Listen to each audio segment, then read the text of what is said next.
Hello BookTube, it's Louise the Big Head Bookworm. Lovely to see you. Hope you're well. Hope you're having a good day, wherever it is you are and whatever it is you're doing. Hello, how are you?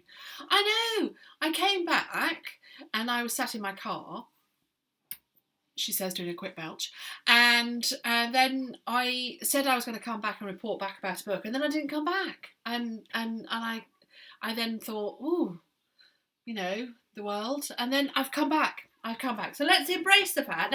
Let's forget about the fact I didn't come back when I said I was going to come back, and let's embrace the fact I'm here. Hello, how are you? Hello. Today is Sunday, the 31st of May, and I'm sat in my bedroom. I was going to do Friday reads, but then Friday kind of had its way with me, and I kind of lost Friday. I've had this last week off, so if you're new to my channel, hello, how are you? My name's Louise. I live in the east of England with my husband, called the husband, and my son, called Benedict, who's 12. So big now. When I started my channel, he was not 12, and now he's 12, and it feels like he's kind of a hairy teenager, let's be honest. In a good way, of course. So I am training to be a pharmacy technician in our nearby hospital, which means previously I had more time to read than I do at the moment. My channel is mainly about books. That's what I talk about. I have done some things on knitting and crochet in the past, which take too long for me to do, and I don't have the space to do it now. However, I am determined to get back into BookTube and come and talk to you about books in whatever capacity I can. I used to do a weekly video, at least a weekly video called Friday Reads, where I used to tell you what I've been reading, what I was reading, and what if I had any plans. Honestly, my reading is up and down, up and down. I will always consider myself a reader, no matter how much I'm reading. But at the moment, my reading is up and down, depending on how much studying I have to do. So I work full time, and I also am studying at the same time, and that study means I read a lot for that, and my head is full quite a lot of the time. Because, as I say, I have a life as well.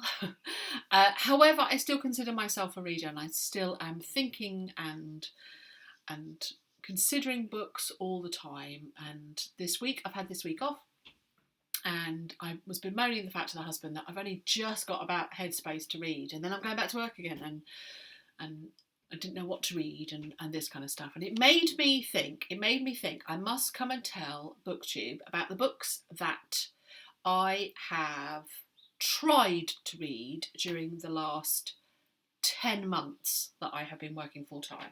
So all of these books that are here, I have tried to read in the last 10 months. Now, some of them I'm not going to finish. I'm just going to say goodbye. I'm going to say I tried and you're not for me at the moment, and just not for me. And then other books I'm going to say, look, it's not you, it's me, but I think I'm going to come round to your way of thinking soon when I've got a bit more headspace. Maybe when I'm on a 2-week holiday instead of a 1-week holiday, I will have room for you in my life. So we'll get back together. So I'm taking a rain check from those books. So I've got a whole mixture here of different kind of books, and I thought I'd come and show you. But first of all, I must check laundry. Yes, if you've been with me for a while, you know that I'm slightly obsessed with my neighbours' laundry habits, and I have a good view from my bedroom of their back gardens.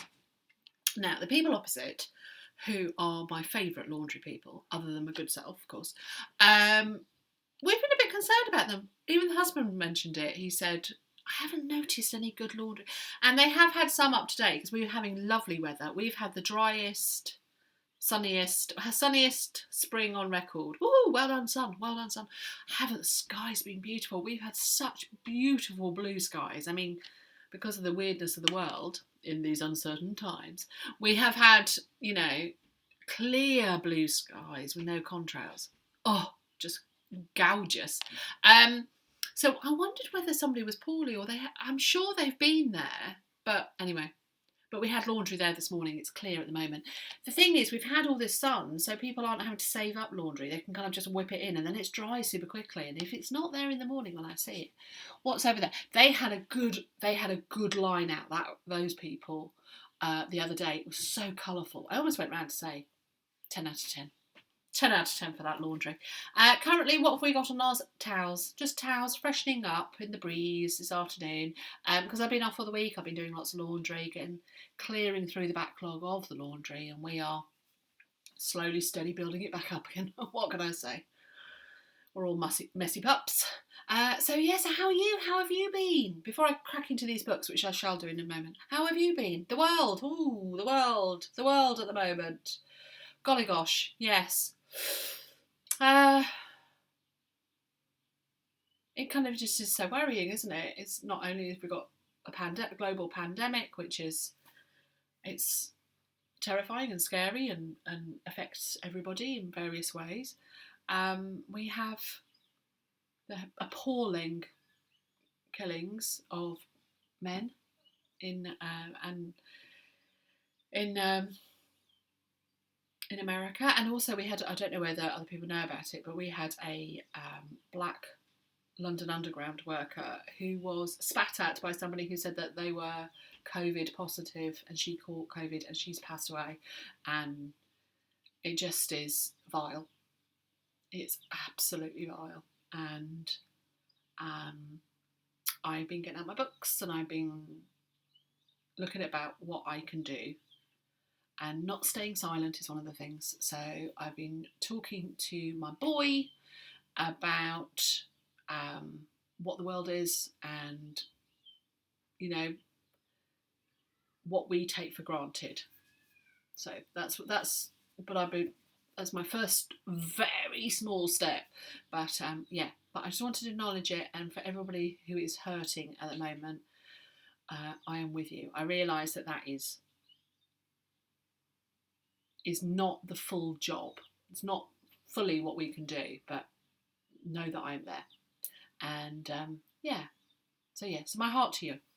Anyway, needed to be said, needed to be addressed, and I felt it was important to do it. And now, let's talk about books. Let's talk about books, baby. Let's talk about books. Let's talk about you and me and all the things that we read. Let's talk about books. Let's talk about books. So, these are the books. First of all, I'm going to show you 13 by Steve Kavanagh. My last video that I did with you, I was going to read this. I was going to read this over a weekend.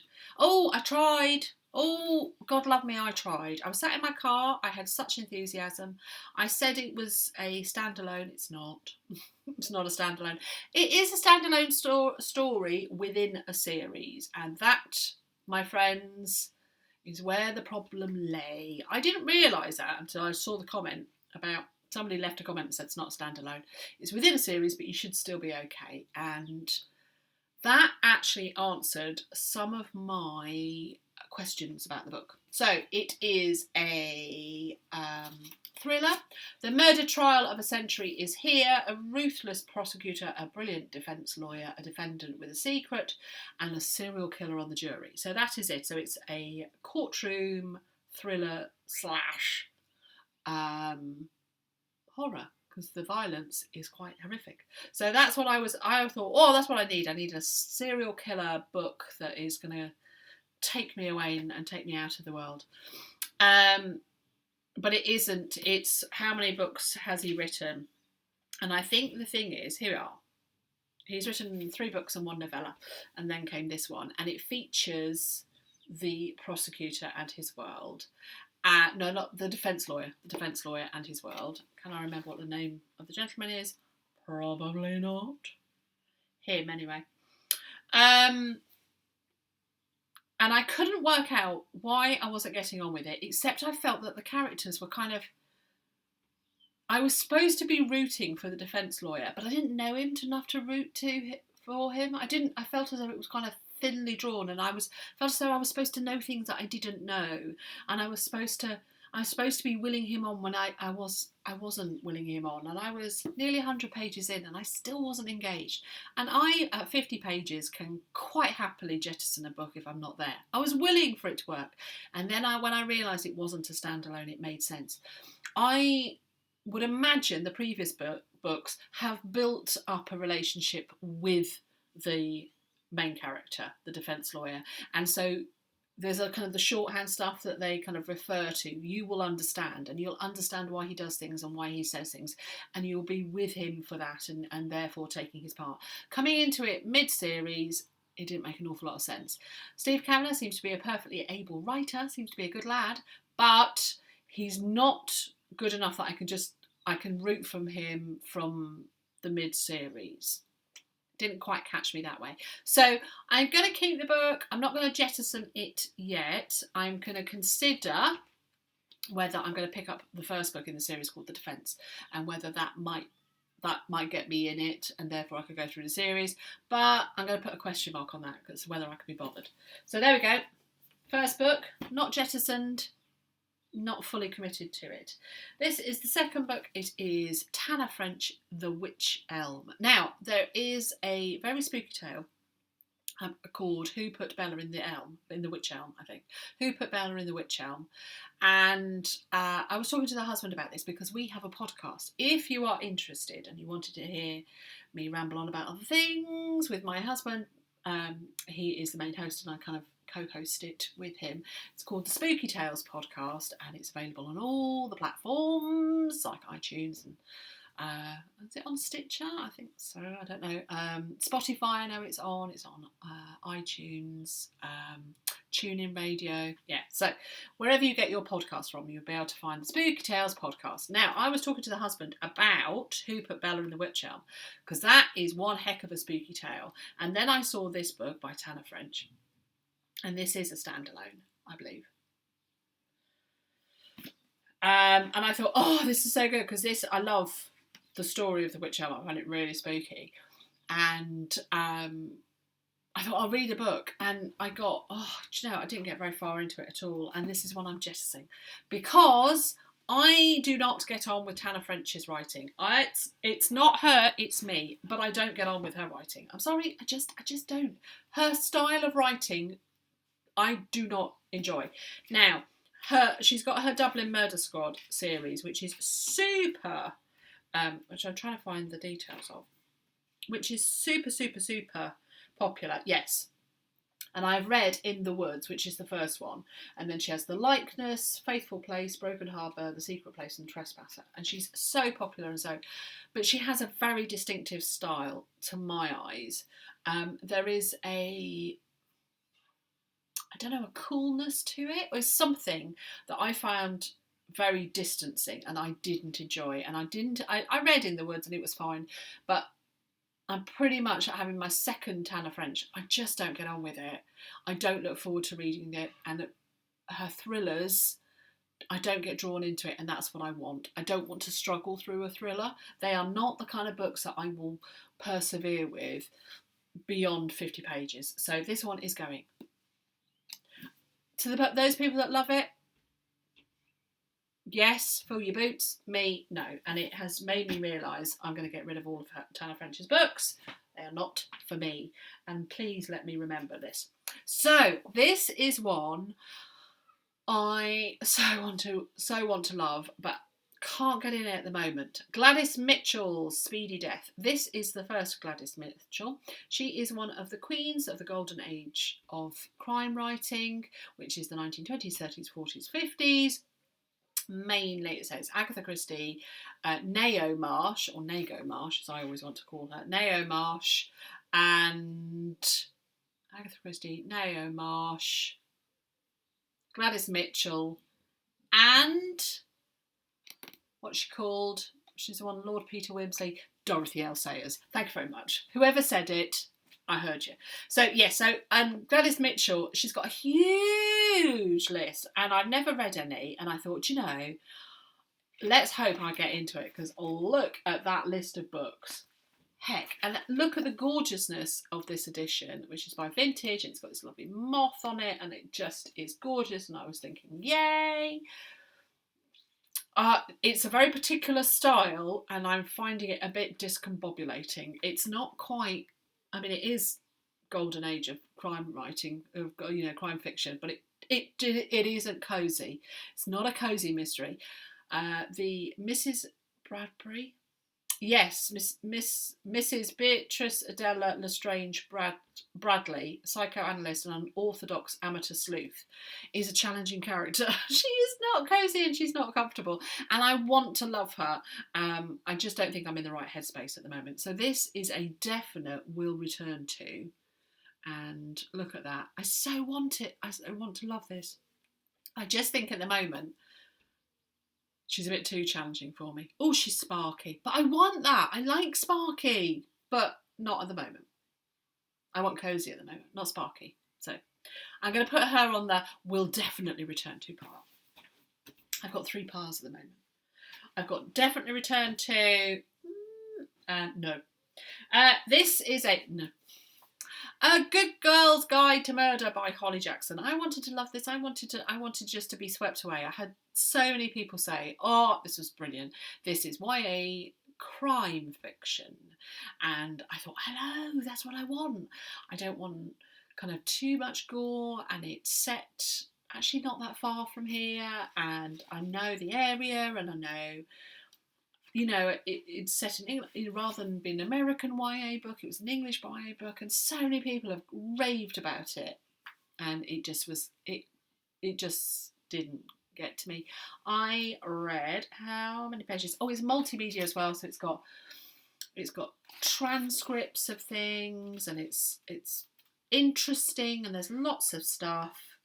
I got to about 100 pages and I was reading it because I felt I should, and I am not in that space any longer. I'm not going to read something because I feel like I should.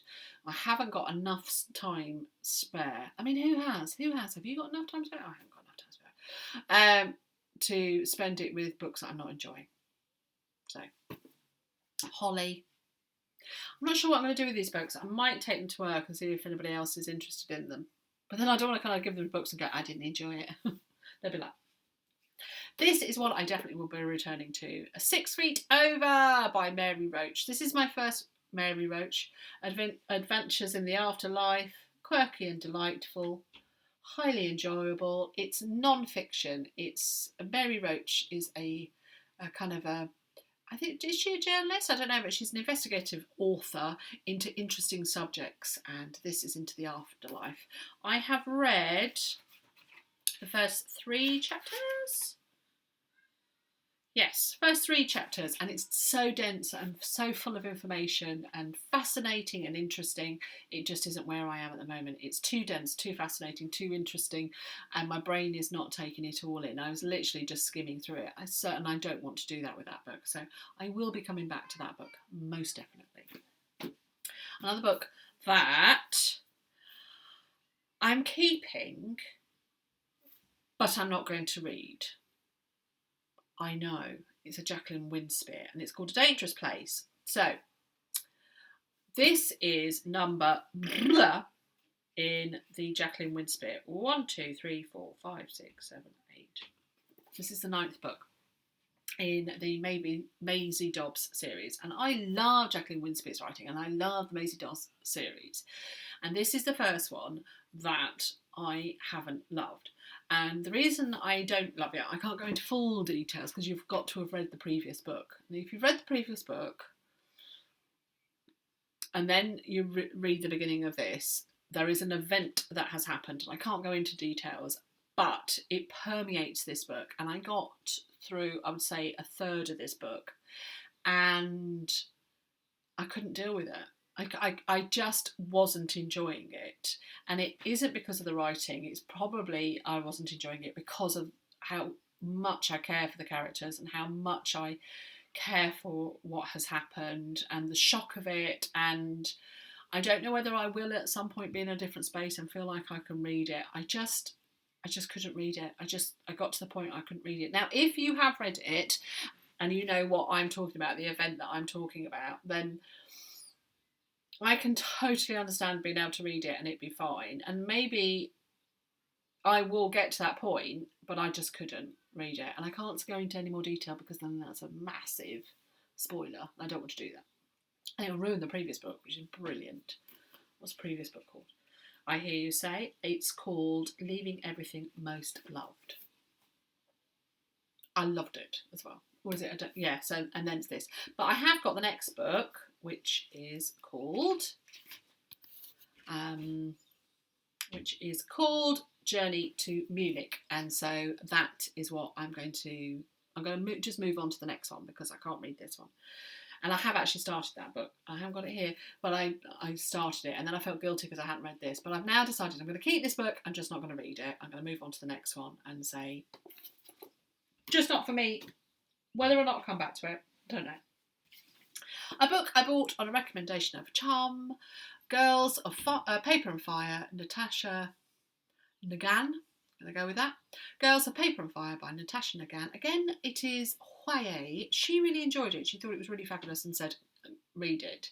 It is YA fantasy set in a Asian environment, which is brilliant.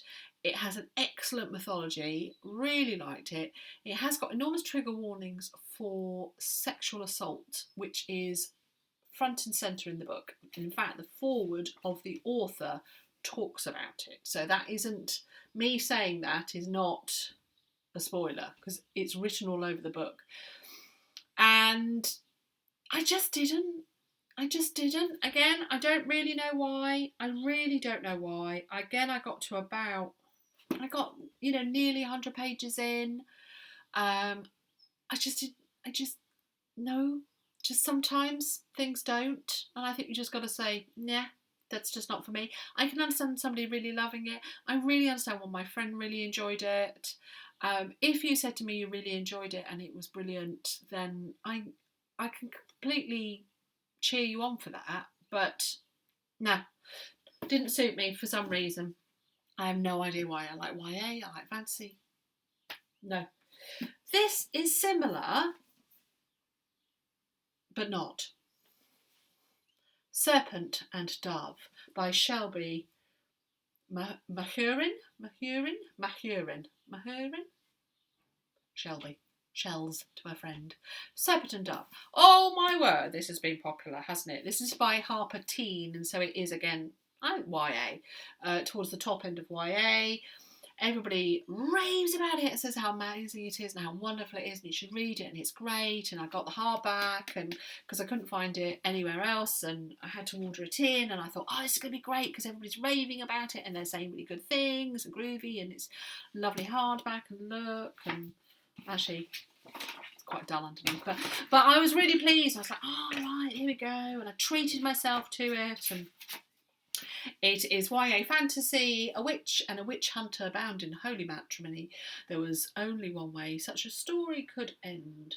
A stake and a match. A lot of what people really like about it is the witch's attitude and her sparkling and fully realised heroine. The fact that she is a sparky, sassy girl with a quick wit and powers, and she's nobody's fool. She irritated the bejesus out of me. Oh my word. And nothing I could do about it. I was reading it, and the whole time I was reading it, I was going, you are irritating, as is your love interest. I don't care. I don't care. I don't care. I don't care. I don't care. I don't care. Can you tell? I don't care. I really got to the point where I was like, ugh.